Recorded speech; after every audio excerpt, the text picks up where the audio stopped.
Kailan na ba sila katagal? Well, ang sabi nila, they've been together for about 1 year and 5 months. Pero nag-break sila, tapos parang medyo mag-on sila ulit kasi they've been very, very sweet doon sa set ng I Love New York. On sila talaga? Oh, well, hindi tayo sigurado. Pero, di ba parang medyo iba yung body language nila? Oo. Pero ang banit... Malalaman natin yan sa one-on-one portion namin ni Jen sa pagbabalik ng Mobile Kusina. Kusina mo to! I would love to hear some stories about you that other people don't know, okay? Okay. Sige. Ang alam ko, parang may nagkwento sa akin na when you were younger, pag may nanliligaw sa'yo lalaki, umiiyak ka. Oo naman.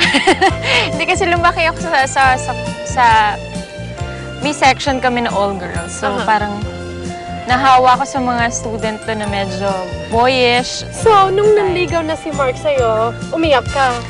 Hindi siya yung totally agad-agad nanligaw eh. Kinaibigan niya ako. You've been together for 1 year and 5 months. Totoo ba yun? Naging kami for 1 year and 5 months. Sige nga, alamin natin kung talagang naging kayo. Ano ba ang mga paborito niyang pagkain? Si Mark mahilig sa mga masasabaw. Yan, sinigang, mga bulalo, ganyan. Tapos noodles, mahilig siya sa mga ganon. So, ano naman ang niluto mo ngayon? Nagluto ako ng New Yorker's Lover's Delight para kay Frank. Ano ito? Chicken? Chicken. Mushrooms? Ano bang mga special ingredients na inilagay mo dito para gawin ko rin kay Eric? Ay, nako. Wala lang. Kung ano-ano lang. Wala. Alam mo, napaka-misteryoso kang babae.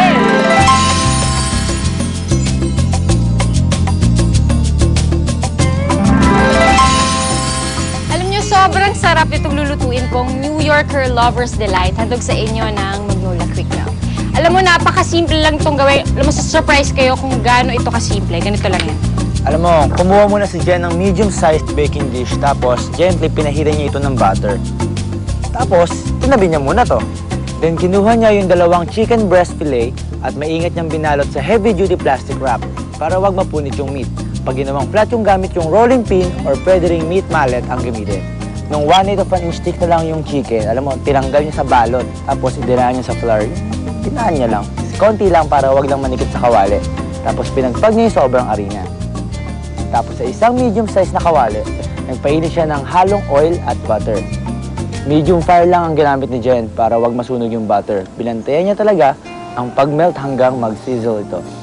Yun ang tamang heat para isalang na yung chicken. Around 3 to 4 minutes on both sides para golden brown na ang kulay. Sa kanya ito, hinango at inilatag dun sa baking dish. After niya ilatag sa baking dish, using the same pan, nagtuna uli siya ng butter and over medium heat, nagisa siya ng mga sliced mushrooms. Gentle ng paghalo hanggang lumambot ang yung mga mushrooms. Tsaka lang niya idinagdag yung brandy tsaka yung broth.